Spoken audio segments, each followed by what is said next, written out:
आखिर उस रात क्या हुआ था? शादी या मौत? खासपुर गांव में आज भी लोग उस जली हुई जमीन को देखकर रास्ता बदल लेते हैं। कहते हैं उसी जगह कभी एक मंडप खड़ा था, शहनाइयां बजी थीं, फेरे की तैयारी थी, दुल्हन सजी हुई बैठी थी।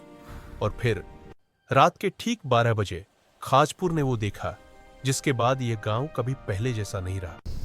आज भी अगर कोई आधी रात को वहां से गुजर जाए तो हवा अचानक ठंडी हो जाती है, कुत्ते रोने लगते हैं और किसी लड़की की सिसकियां सुनाई देती है। खासपुर एक साधारण सा गांव था।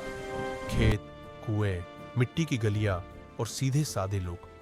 इसी गांव में रहता था आरव, कम बोलने वाला, मेहनती और दिल से बहुत सच्चा। उसकी पूरी दुनिया बस एक ही थी, काव्या। काव्या खासपुर की सबसे अलग लड़की थी। उसकी सुंदरता दिखावे वाली नहीं थी, बल्कि ऐसी थी जो धीरे धीरे दिल में उतर जाए। आरव उसे बचपन से प्यार करता था, बिना किसी शर्त के। काव्या भी उसे चाहती थी, लेकिन उसकी आंखों में हमेशा एक अनजाना डर रहता था, जैसे वह कुछ ऐसा महसूस कर रही हो जो बाकी लोग नहीं कर पाते। खासपुर के बाहर, जहां खेत खत्म हो जाते थे, वहीं एक पुराना श्मशान था। उसी श्मशान के पास एक टूटी हुई गुफा में रहता था अघोरी भैरव दत्त। गांव वाले उसका नाम लेने से भी डरते थे।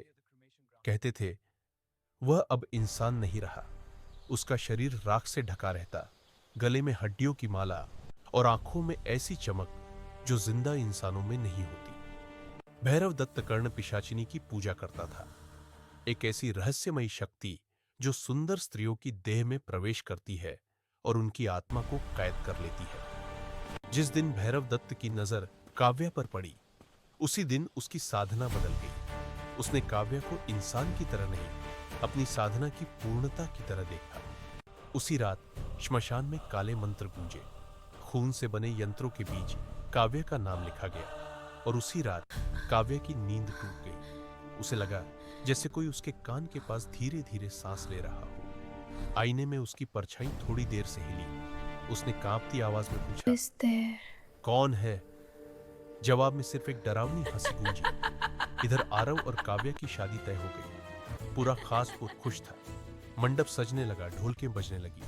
लेकिन काव्या और बदलने लगी। कभी बिना वजह रोना, कभी अचानक हंस देना, और कभी कभी आरव को ऐसे देखना जैसे पहचान ही ना रही हो। एक रात उसने आरव से पूछा, अगर मैं वही ना रहूं तो क्या तुम मुझे छोड़ दोगे? आरव ने उसका हाथ थामकर कहा, तू बदले या दुनिया बदले, मैं तेरा हूं। शादी की रात आ गई। पूरा खासपुर मंडप में था, शहनाइयां बज रही थी। और उसी समय श्मशान में भैरव दत्त ने अपनी आखिरी साधना शुरू की। काले दीपक, खून और कर्ण पिशाचिनी का आह्वान। Obey my command. उसने आदेश दिया, दुल्हन को मेरे पास भेजो। जैसे ही घड़ी ने 12 बजाए, मंडप की हवा ठंडी हो गई, दिए बुझने लगे। काव्या की आंखें पूरी तरह काली हो गई। उसके कान में फुसफुसाहट आई, Real अब wedding तुम्हारी असली शादी begins. है। उसकी आवाज बदल गई, उसकी हंसी डरावनी हो गई। लोग डरकर भागने लगे, लेकिन आरव नहीं हटा। आरव ने काव्या का हाथ पकड़ा। उसका हाथ बर्फ जैसा Real ठंडा था। wedding begins. काव्या के मुंह से अजनबी आवाज निकली, यह देह अब मेरी है। आरव को अपने दादा की बात याद आई, जहां तंत्र हारता है वहां प्रेम जीतता है। उसने काव्या को गले लगाकर कहा, अगर इसे लेना है तो पहले मुझे लेना होगा। कर्ण पिशाचिनी चीखी। उसी पल श्मशान में भैरव दत्त की साधना टूट गई। कर्ण पिशाचिनी ने उससे कहा, You तूने cannot मुझे प्यार escape से the नहीं, ancient लालच से rage. बुलाया। और श्मशान आग में जल उठा। मंडप में काव्या बेहोश होकर गिर पड़ी। सुबह हुई, मंडप जला हुआ था। काव्या जिंदा थी, लेकिन आरव कभी नहीं मिला। आज भी खाजपुर में लोग कहते हैं, अगर आधी रात को श्मशान के पास जाओ तो एक आवाज आती है, मैंने शादी नहीं छोड़ी, मैंने उसे बचाया। तो बताओ, उस रात खाजपुर में क्या हुआ था? शादी या मौत?